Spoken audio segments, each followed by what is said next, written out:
Alors, avant de commencer cette partie, je tiens à vous préciser que c'est un peu une espèce de partie bonus, on va dire. C'est-à-dire qu'en fait, je vais animer le dernier plan, celui où le robot a les bras qui pendent. Donc, ça veut dire que si je viens chercher dans mon dossier de référence, hop, je vais couper le son, pas vous rendre sourd au cas où. J'espère que ça n'a pas été le cas. Hop. Alors, c'était dans Ref, Keyframing. Voilà. Alors, pour ce plan-là, à la base, je crois que j'en avais parlé, c'était soit je ne le faisais pas, ou soit je le plaçais dans l'idée d'une espèce de bonus en fait. C'est juste où le robot a les bras tendus, où il est bend en avant, il est penché en avant, et ses bras en fait, on va juste faire en sorte qu'ils se balancent un peu légèrement comme ça, histoire qu'ils ne soient pas complètement inanimés. Là où je veux en venir par un plan bonus, c'est pas genre assez ouf, c'est un bonus, c'est plutôt genre bah voilà, si vous voulez pas faire ce plan, vous pouvez le zapper, hein, y a aucun souci. Ce que je vais faire en fait, c'est que dans le plan précédent, à la fin de notre animation, j'ai fait un pré-montage pour moi, pour voir ce que tous les plans allaient donner. Donc pour le moment, vous n'avez pas besoin de le faire, ça vous en fichez, mais c'est juste pour moi, pour vérifier un peu ce que ça donne. Et j'ai remarqué que sur la fin, en fait, il nous manquait quand même quelques, quelques frames, on va dire. Alors, est-ce que je peux vous le sortir? Voilà. Donc ça, j'ai vraiment fait pour moi, hein. C'était juste pour moi, pour m'amuser. Je me suis quand même rendu compte que à la fin, voilà, ici, tac tac tac, ok. Bon, ici en fait, il se fige. Et ça, l'idée en fait me déplaisait. C'est après en fait en ayant vu cette fin, on va dire, que ici je vais faire en sorte que ses bras continuent d'être animés. Et ça va reprendre en fait le plan final qui sera celui-là, où les bras continueront d'être animés. Donc voilà, rien de très choquant. Et bien évidemment, je vais vous apprendre à comment faire ce petit rendu. Ce sera pour la suite quand on aura fini cette animation. Enfin non, ça viendra juste. Ouais, quoique en fait, non, ça peut être sympa de le faire avant les rendus finaux, histoire au moins d'avoir un peu le rythme, tout ça, de voir comment ça se passe si vous voulez faire en fait des retakes comme moi. Je pense que ça peut vous intéresser. Je pense que j'enchaînerai directement après avec ça, histoire de un, vous apprendre des trucs cool, on va dire, et deux, que vous puissiez avoir un travail avec un petit peu plus de qualité. Alors, ce que je vais faire, c'est simple, c'est que papapam, je vais ouvrir mon projet Cinema 4D, Robot Butter, CKD, Working Place, Animation. Théorie 5, ce que je vais faire, c'est que je vais venir directement faire une incrémentation. Théorie, non, plan 5, voilà. Je vais venir faire une incrémentation, je vais appeler ça, bien évidemment, 003. Hop, je l'ouvre. Et c'est là où on s'était arrêté la dernière fois. Donc si vous avez tout suivi, hein. Le robot qui se rend compte de son existence dans son univers, qui est déçu, hop, et qui baisse les bras. Et à partir de là, en fait, c'est un point crucial, je vous en avais déjà parlé, hein. La grosse différence entre l'animation 2D et l'animation 3D, c'est que si en 2D, un personnage est inactif, ça ne dérange pas. En 3D, si un personnage est inactif, ça paraît faux. Là où je veux en venir, c'est que si vous avez un personnage en 2D qui discute avec un autre personnage, le personnage qui ne va pas parler, à moins qu'il doit réagir à la discussion, genre il est choqué, ou ça l'attriste, ou ça le fait rire, bah là, bien évidemment, il aura une action, mais ça sera plutôt une réaction face à l'action du texte. Mais il va pas bouger, il sera comme ça en arrière-plan, puis il bougera pas. En 3D, si vous faites ça, ça marche pas. Si vous regardez peu importe le film de 3D, vous verrez le personnage respirer, ou vous le verrez se gratter l'oreille, ou vous le verrez se gratter les fesses. C'est censé être un film drôle, enfin peu importe. Il aura toujours une action qui le rendra vivant. Et là, c'est pour ça en fait que si on s'arrête sur cette fin, donc avec le robot qui bouge plus, c'était... Hop, voilà. Si on s'arrête sur cette fin là, c'est comme s'il y avait un bug là. Voilà, on a l'impression que l'animation n'est pas finie.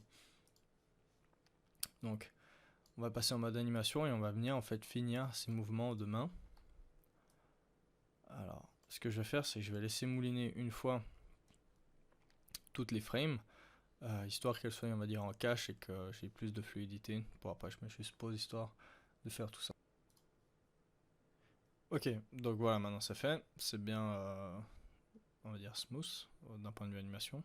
On va plus supporter des bugs pour rien. Alors, je sélectionne mes deux mains et là, ce qui va se passer, alors, comme d'hab, hein, panneau, nouvelle vue. Cette nouvelle vue, je viens la placer, hop, par-dessus celle-ci. Et l'ancienne, je viens la placer ici en bas à droite. Projet savoir, hop, un rappel, caméra. Parfait.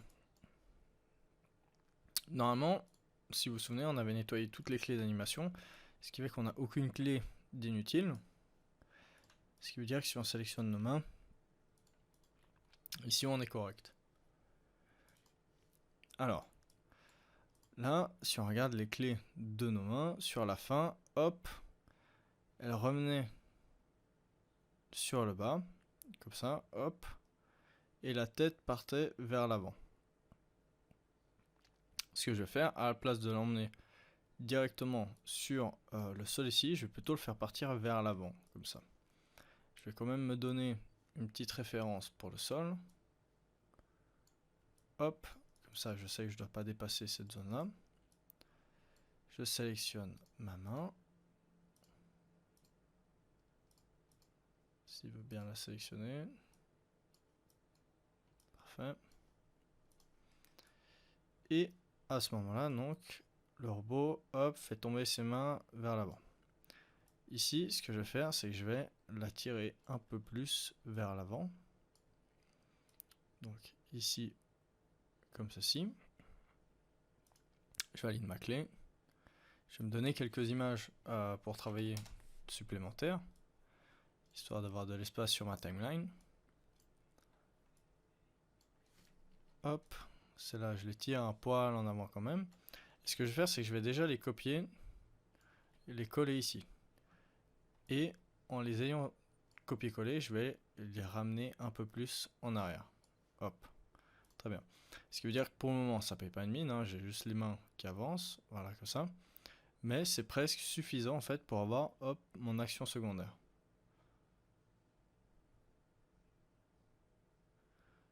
Hop, et le but en fait c'est d'avoir les mains qui fassent quelque chose comme ceci.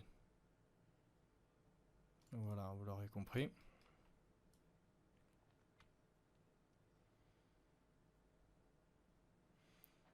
Alors là, elle peut presque aller un peu plus en arrière.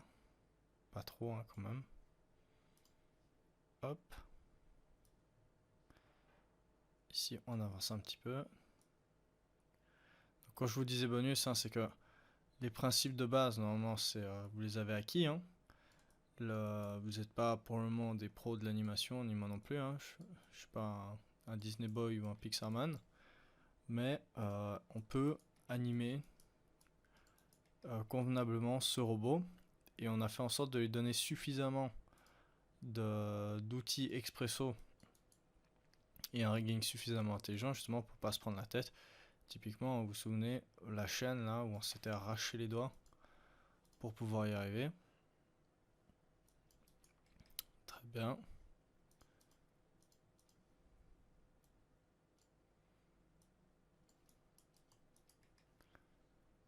Et on n'oublie pas de faire des petits tests.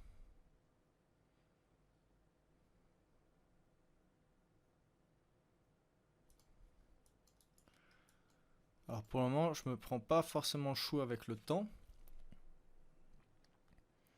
Là où je veux en venir, c'est que je place mes clés un peu comme bon me semble, hein, et c'est ensuite que je viendrai vérifier que d'un point de vue time, enfin que le temps, les courbes, tout ça, soit correct. Hein. Je vais pas me prendre le chou tout de suite, sinon je suis foutu, hein, j'en aurai pour 1000 heures. Faire cette animation, c'est comme si en fait je continuais du blocking par-dessus des splines qui avaient été préétablis pour avancer le plus vite possible. Très bien. Alors main gauche maintenant. Pareil, hop. Celle-là, on va l'avancer légèrement. N'oublie pas, hein, ça peut pas faire de mal de faire du décalage pour briser en fait cette symétrie dont je vous avais déjà parlé. Cette symétrie a tendance à rendre les éléments trop parfaits. Et le parfait, c'est ce qui rend en fait la 3D fake. Hein. C'est comme ça qu'on se fait avoir. Typiquement les textures, hein. Bon, j'en reparle. Mais si on a pris du temps pour péter nos textures et les rendre dégueulasses, et créer des salissures, des déchirures, tout ça, c'est justement pour sortir de la perfection et venir créer de l'imperfection qui rend notre 3D réaliste. Très bien, hop.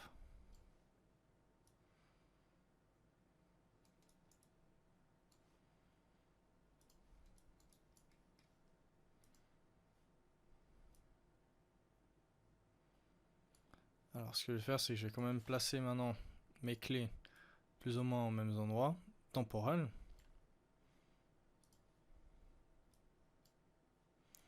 Ensuite, même si les mains ne sont pas animées de la même chose, hein, c'est pas grave du tout.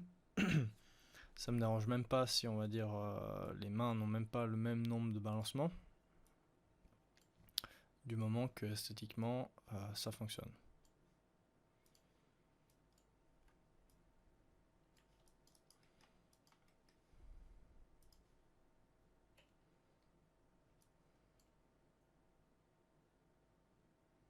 Voilà, c'est un petit peu trop intense là. Ouais, non, là ça marche pas des masses. Ça va peut-être mieux quand même de les synchroniser un peu plus. Hop. C'est ce que je vais faire. Alors. Ce que je peux faire là, imaginons que cette main me plaît plus que l'autre. Rien ne m'empêche de venir par exemple copier-coller toute cette histoire. De venir ici, hop. Et de venir par exemple sur la main droite. Hop, coller cette information. Là, le seul souci qu'on se rend compte, c'est que bah, lui, bien évidemment, il vient placer cette main ici. Donc ça veut dire que si je pars sur l'axe des X, normalement, et que je viens ici dans position axe des X, voilà, il est beaucoup trop bas comparé aux autres, hein, on le remarque. Donc ce qu'on va faire, c'est... Ah bah non, c'est pas l'axe des X. Axe des Z, voilà, il est beaucoup trop bas. On peut venir ici et le ramener. Ce qui devrait logiquement nous donner la même animation dorénavant. Voilà.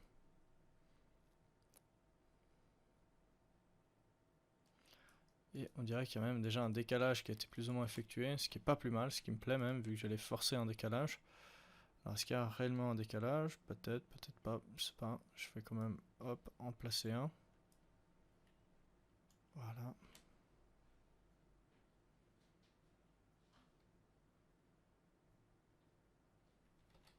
Très bien. À partir de là, ensuite, ce que je vais faire, c'est que je vais juste faire des déplacements hyper smooth, hyper légers, des mains en fait qui pendent, histoire, hop, de garder, hein, comme on disait, du contenu sur la fin et sur l'avant de la vidéo pour pouvoir faciliter le montage. Très bien. Et je mets play pour tester, je vais laisser mouliner un petit peu. Très bien. Alors là, je me rends compte que l'animation que je fais à la fin est beaucoup trop élevée. Donc c'est simple, hein. Hop. Il suffit de venir baisser les valeurs de fin. Hein. Donc celle-là, je fais un hop ici. Très bien. Et voilà.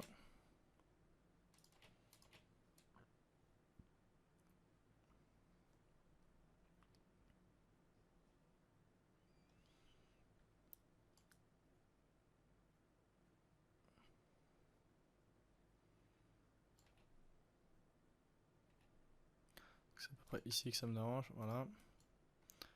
Cette remontée là.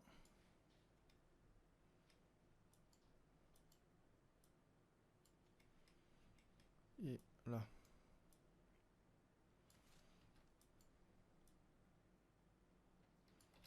N'oublie pas d'enregistrer, hein.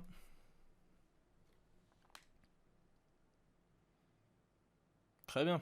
Alors, à partir de là, si on va regarder notre vidéo de référence de Rick et Morty, as better.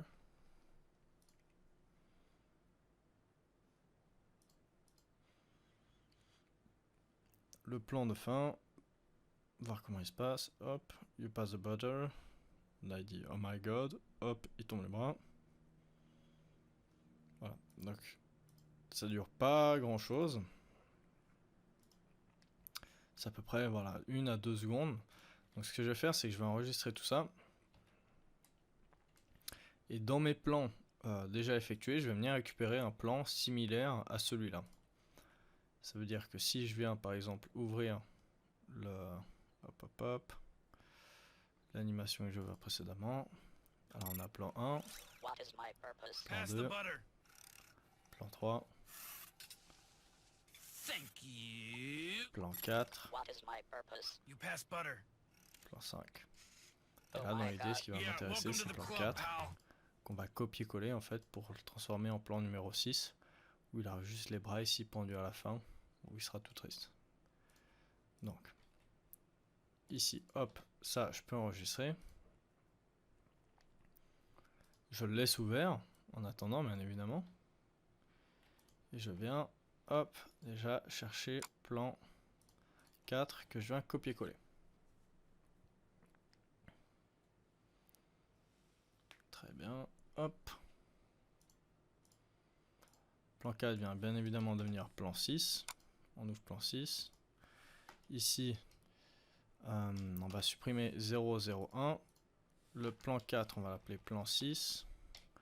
0, 0, 1. On peut l'ouvrir.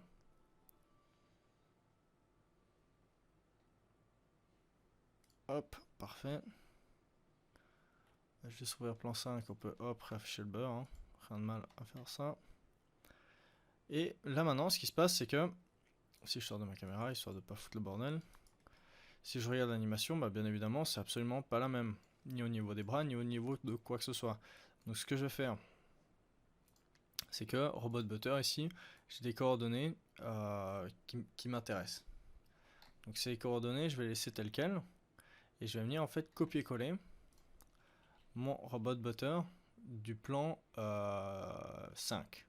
Donc ça veut dire que je suis venu ici dans projet, je suis retourné dans plan 5. Donc vous n'oubliez pas, avec V, vous avez un gros panel d'outils relativement intéressant. Moi je m'en sers personnellement que pour faire des changements de scène, plus que pour tout le reste j'utilise mes raccourcis ou d'autres accès.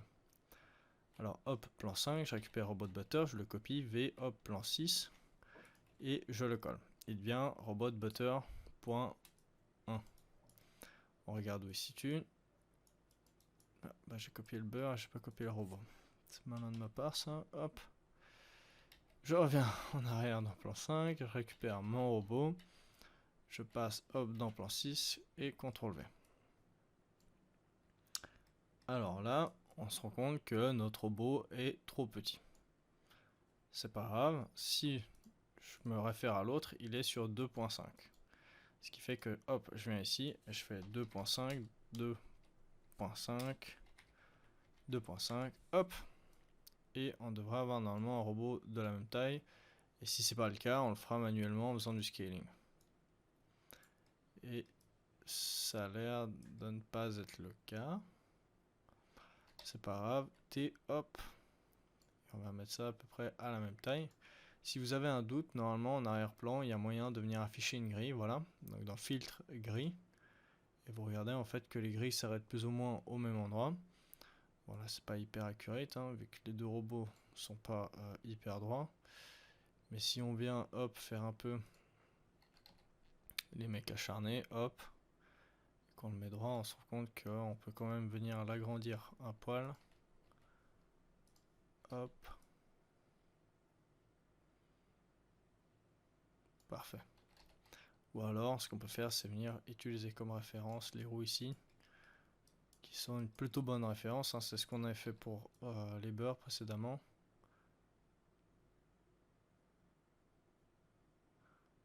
Et hop, parfait. Alors là maintenant, ce qui va m'intéresser, c'est les coordonnées du robot. Donc sa position dans l'espace et sa rotation. Donc celui du bas, on va l'appeler hold, histoire de savoir que c'est la référence, et l'autre il vient juste chain robot. Alors le hold il est à 45 degrés. On va faire pareil, ici 45 degrés. Il est à... Ah mais en fait il n'était pas à 2.5 mais 2.058. Alors je sais pas si c'est moi qui ai planté entre deux ou... Ah non, ok, je comprends le pourquoi de la taille, je suppose que c'est ça en fait qui change sa taille. Ah bah non, non plus. Bon bah je sais pas alors, hein. Peut-être je m'étais tout simplement trompé en lisant faux les informations. Alors chain robot hold, je viens copier ses positions x, y, z, donc x, je colle, y 0, hein, donc on s'en fiche, et z, hop, qu'on vient aussi coller. Très bien. Ce qui fait que maintenant le hold, on peut venir le supprimer et on se retrouve. Alors on regarde juste des secondes, histoire de vérifier dans la vue 3D, mais normalement très bien, c'est bon. On voit que d'un point de vue emplacement base du robot, tout est bon. Ce qui fait que je peux venir, hop, supprimer l'ancien. À 21 minutes, c'est parfait. On va pouvoir finir cette histoire. Alors j'enregistre. Et à partir de là, donc dans le plan numéro 6, si je sélectionne mon robot et je regarde, donc là on a pas mal d'animations qui ont été effectuées. Si je sélectionne tout et que je fais H dans la timeline, hein, vous vous souvenez, on récupère, hop, H, j'enregistre, je laisse ça tel quel, je retourne dans plan 5, j'ai oublié de venir nettoyer, donc on va tout de suite nettoyer le foutoir qu'on est susceptible d'avoir effectué. Donc ce serait dans les mains, donc échelle je supprime, rotation je supprime, dans l'autre main pareil, échelle je supprime, rotation je supprime, ce qui fait que je me retrouve plus qu'avec des positions et des positions, et je peux enregistrer, hop, on passe dans l'autre plan, on va faire pareil. Donc là, hein, je vais à un rythme normal, hein, vu que vous connaissez le délire de suppression des clés d'animation qui ne servent à rien. Hop, j'enregistre. Et on se retrouve plus qu'avec des clés qui nous intéressent. En revanche, dans toutes ces clés-là, toute cette action a déjà été effectuée, toute celle-ci. Et la seule chose qui va nous intéresser, nous, en fait, c'est cette partie-là à la fin. Donc ça veut dire que tout le reste, on va pouvoir supprimer. Donc à partir d'ici, imaginons, tout ça, hop, on vient, on delete.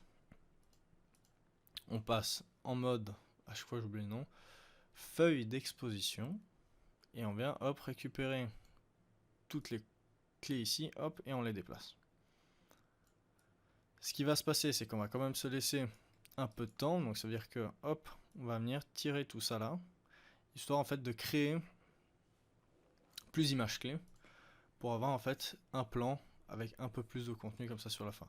Et si vraiment on a un doute sur le nombre de clés ou la longueur de l'animation, c'est soit vous venez stretcher mais vous aurez qu'un seul mouvement qui sera attendu dans le temps, ou soit alors en fait vous venez simplement copier-coller ici toutes vos clés, ce qui fait en fait que vous allez créer, hop, s'il veut bien, voilà, vous allez créer en fait une boucle. Alors il veut pas, ah oui c'était CTRL, cliquer, déplacer, ce qui fait en fait que vous allez créer une boucle de mouvement. Donc on a cette boucle ici de mouvement qui est effectuée.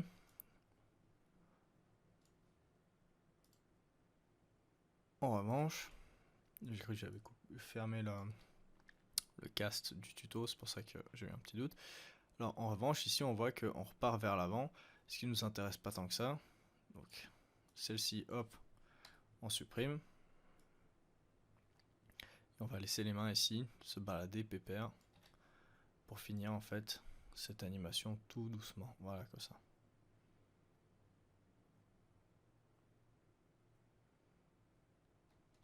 Très bien. Donc ça veut dire que si maintenant j'enregistre, hop, que je suis donc en vue caméra, que celle-ci, hop, je vais passer en mode standard, histoire que vous voyez bien un peu ce qui se passe. Hop. Donc en mode standard, ça veut dire qu'on a cette animation ici. Bon, c'est caché un petit peu par le beurre, mais c'est pas grave. Pardon. que je viens ici en standard, illumination globale, on va dire non, illumination occlusion ambiante non plus, enregistrer, hop, on va faire un SQ check, lui on peut le supprimer, oui, on va faire plan-06, -001, très bien, plan 6, standard on va faire OK, JPEG très bien, on veut pas de multipass, la sortie 1920 par 1080, 1080 ça ira très bien, on va mettre, hop, est-ce que les derniers frames sont animés, j'ai un doute maintenant. Non, mais on va les laisser quand même, comme ça imaginons c'est le temps qu'on se donne au rendu final.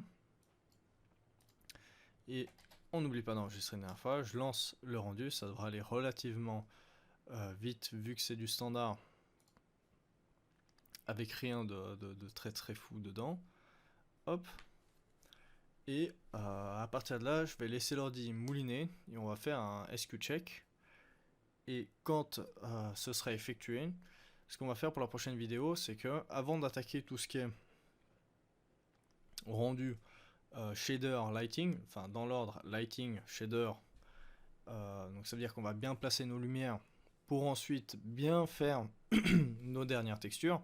Mais là ce qui va être intéressant, c'est oui on avait fait un look dev, mais en fonction de comment et du pourquoi, on va peut-être améliorer ou corriger des textures en fonction de certains bugs qu'on pourrait affronter, ce qui normalement ne devrait pas se faire. Mais au cas où, donc on va quand même faire lighting, shader au cas où. Par exemple là, je vois que la réflexion elle est peut-être un poil trop violente du beurre, donc je viendrai peut-être rajouter un petit peu de rugosité dans le beurre. Enfin bref, voilà. Alors, lighting, shader, et après shader, avant d'attaquer en fait les renders finaux, on va faire des renders basse qualité, et avec ces renders low quality, on va en fait venir travailler notre compositing. Et en faisant ce compositing, en fait, on va pouvoir travailler vraiment avec une qualité super petite tous nos plans, et quand on aura fini, on va venir en fait remplacer tous les fichiers qui seront utilisés pour le compositing, donc ça veut dire on va dire les ajustements finaux, par des images fat qualité, et avec ça en fait ça veut dire qu'on aura pu travailler de façon légère, de façon efficace, et après on se retrouvera avec des images peut-être au format 4K, boum, juste en faisant enregistrer, actualiser les images. Ça veut dire que grâce à ça, peu importe l'ordinateur que vous êtes censé avoir, on va dire, ça va tenir le coup. Ce sera pas genre, ah bah maintenant lol, on fait des rendus 8K puis vous allez souffrir. Non, ce sera on fera des rendus simples, tranquilles, on travaillera de façon quand même de qualité, pour ensuite à la fin finir propre. Très bien. Et avant d'attaquer toute cette phase de lighting, shader, render, on va aller d'abord dans Adobe Premiere Pro, donc qui sera un nouveau programme de notre workflow. Donc Adobe Premiere Pro, ce sera le programme qu'on va utiliser pour faire le montage final. On va venir en fait faire un montage bête, comme je l'ai fait pour ma vidéo, que j'ai présenté hop, ici.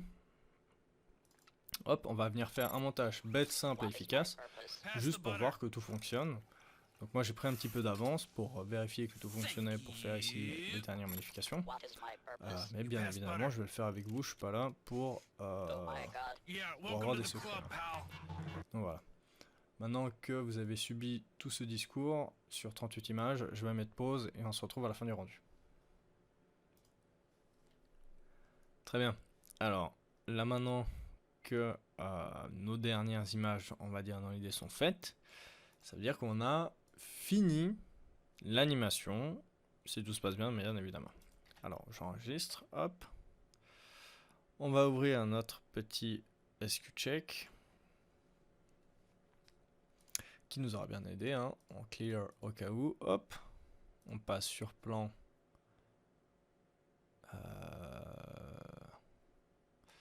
Oui, alors hop. On passe sur animation. Plan 6, SQ check. Super, hop. Alors j'ai pas mis ça dans mon dossier, c'est pas grave. On va y accéder. On place toutes ces images, hop, dans le bon folder. On ouvre notre folder, CTRL A pour toutes les sélectionner et on ouvre. comme d'habitude, on attend que le SQCheck finisse de mouliner. Quand il est prêt, on met play une fois et on attend quand même qu'il mouline une fois toute cette histoire. Très bien. Donc je vous rappelle, hein, les backgrounds ne sont pas les backgrounds corrects. Très bien. Alors, parfait. On a les mains qui se baladent. Hop, c'est super. Alors, ce que je vais faire, c'est que on va enfin pouvoir... alors, on a combien? On a 30 minutes. Alors, ouais, je vais faire ça. Alors, est-ce que je le fais maintenant ou plus tard? Non, je le garde maintenant, en fait. On le fait. Comme ça, on l'a tout de suite. C'est pas genre une grosse partie, genre le Fatos dossier Premiere Pro. C'est juste pour l'avoir. Alors, dans Working Place, alors là, dans l'idée, on va garder Final Render et nos scènes finales pour tout à la fin où on viendra copier-coller en fait quand tout sera fini. Pareil pour première. Alors là, par exemple, on pourrait venir créer un dossier. Hop, 03 PR pour Premiere Pro. Alors, Premiere Pro, si je viens l'ouvrir, Adobe Premiere Pro CC 2018, ou 2017, ou 2016, ou 2019, peu importe quand vous le faites. Hein. C'est plus ou moins la même chose. Certes, il y a des modifications avec les mises à jour, mais on va utiliser des outils très simples. C'est un programme de montage vidéo. Ce n'est pas un programme d'effets spéciaux vidéo, mais un programme de montage vidéo. Ça veut dire qu'avec ce genre de programme, vous pouvez filmer des scènes et ensuite monter un film, du début à la fin. Cet outil est utilisable pour monter des films, réellement. Donc ça veut dire que là, on n'utilise pas des petits programmes tout pourris, c'est un vraiment programme de montage. Donc, ça commence relativement simple. On a un nouveau projet, ouvrir un projet, New Team Project ou Open Team Project. On va faire un nouveau projet. Alors, au travail, je travaille sur la suite Adobe en anglais. Donc ça veut dire que là, actuellement, je le rends en anglais. Mais avec le peu d'outils qu'on va utiliser, franchement, vous allez vous en sortir. Alors, si vous avez des cartes graphiques NVIDIA supportant le GPU avec l'accélération CUDA, activez-la. Ce qui veut dire que votre ordi ira chercher les capacités de vos cartes graphiques pour travailler plus vite. Donc ça vaut réellement la peine. Alors, on va l'appeler Rick and Morty. Hop. Tiré bas. Editing. Tiré bas 001. Tiré bas. Avant le 01, on va écrire SQCheck. Ce qui veut dire qu'on sait que c'est le SQCheck. Ensuite, dans Scratch Disk, vous ne touchez rien. Image Settings, vous ne touchez rien. Dans Generals, vous laissez Timecodes, pareil. Audio Samples, pareil. Et on va rester pour le moment en DV, ça ira très bien. Vous allez sur Browse. Donc, ça veut dire qu'on va choisir en fait l'allocation d'où on va travailler cette histoire. Donc, on va dans notre dossier Rick et Morty. Dans Robot Butter, on va aller dans Première. Et on va venir dans un dossier qui s'appellera, dans notre dossier 03PR, venir, hop, sélectionner ce dossier. Et on appuie sur OK. À partir de là, on a donc, on découvre un nouveau logiciel. Je ne vais pas aller dans les détails de ouf tout de suite, on fera ça quand on sera sur Première. Là, on vient juste en fait placer quelques images. On va faire simple. Donc, n'hésitez pas à regarder à partir de là une fois. Et ensuite, vous allez effectuer les mêmes actions que moi. On commence par déjà enregistrer notre projet.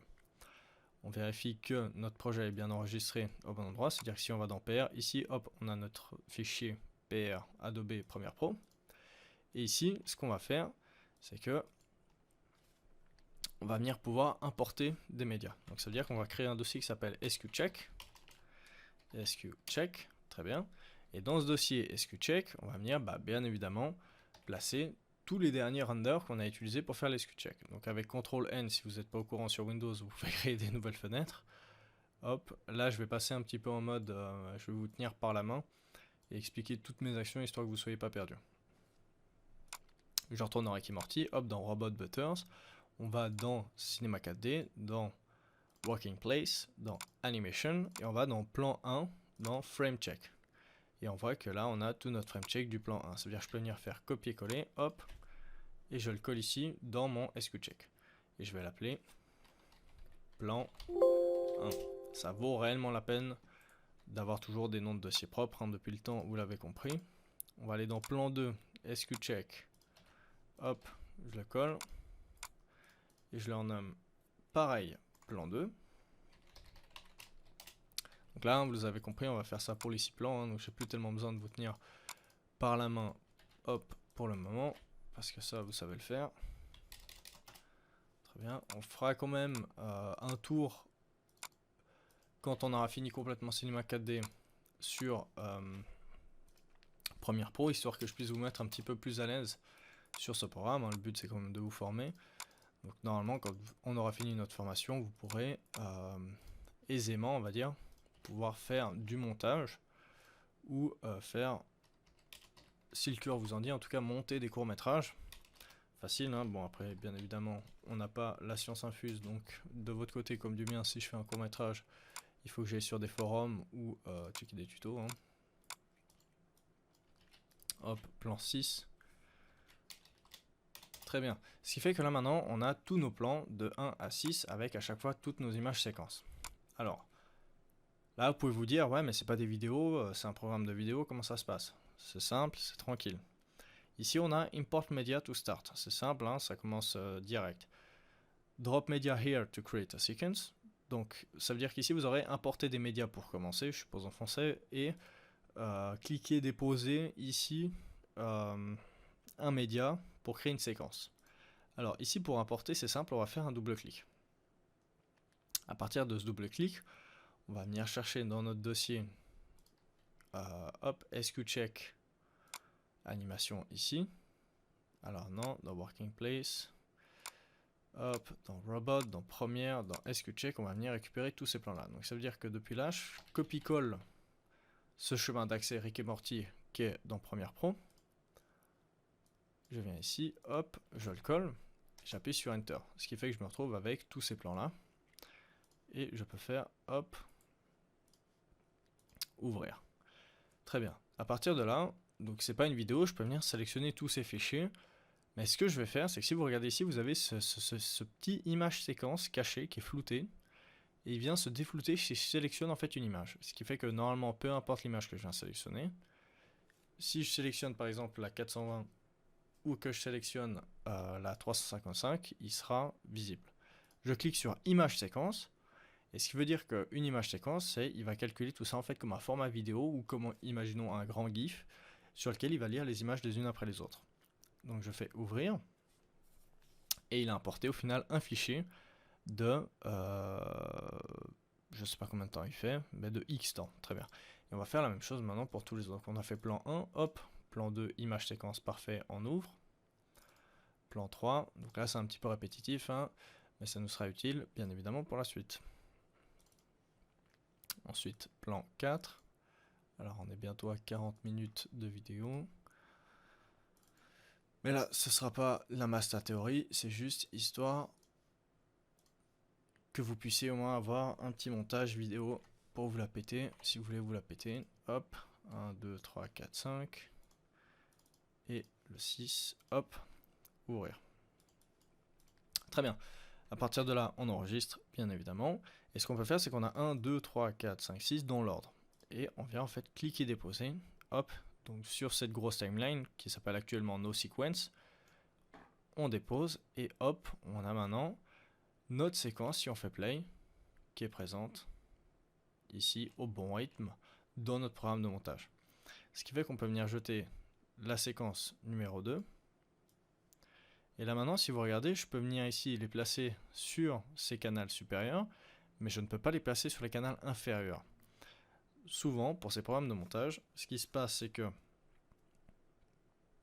Alors, on a les vidéos qui sont en haut et les audios qui sont en bas. On a V1, V2, V3 qui sont vidéo 1, 2, 3 et A1, 2, 3 qui sont audio 1, 2, 3, vous l'aurez bien évidemment compris. Ce qui fait que je viens placer toutes mes vidéos les unes après les autres. Si j'appuie sur... alors, de mon souvenir, ça marchait comme ça. Non, bon, c'est pas grave. Alors, si je fais roulette normale, j'avance ou je recule dans ma timeline. Et si je fais Alt roulette en avant ou Alt roulette en arrière, je viens zoomer ou dézoomer sur la longueur de ma timeline, ce qui revient en gros à venir faire déplacer ici cette petite boule ou alors venir déplacer complètement cet objet. Hop, je viens les placer les uns après les autres. Ensuite, généralement, ce que je fais, c'est qu'en fait, je les place tous au même niveau hein, pour commencer. Hop, très bien. Sans me prendre le chou pour le moment. Voilà. C'était pour l'exemple que je vais vous montrer les différences de niveau.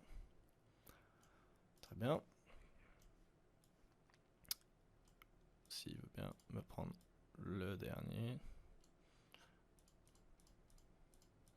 Ah bah c'était bon, en fait, c'est le dernier. 1, 2, 3, 4, 5, 6. Très bien. Alors, ce qui veut dire que maintenant, si on enregistre et qu'on fait play,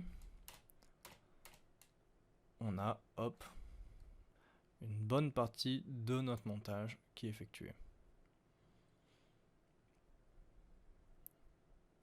Donc là, on regarde, on a déjà beaucoup de boulot qui a été effectué. Ça fait déjà énormément d'heures de travail et il y a vraiment de quoi être fier.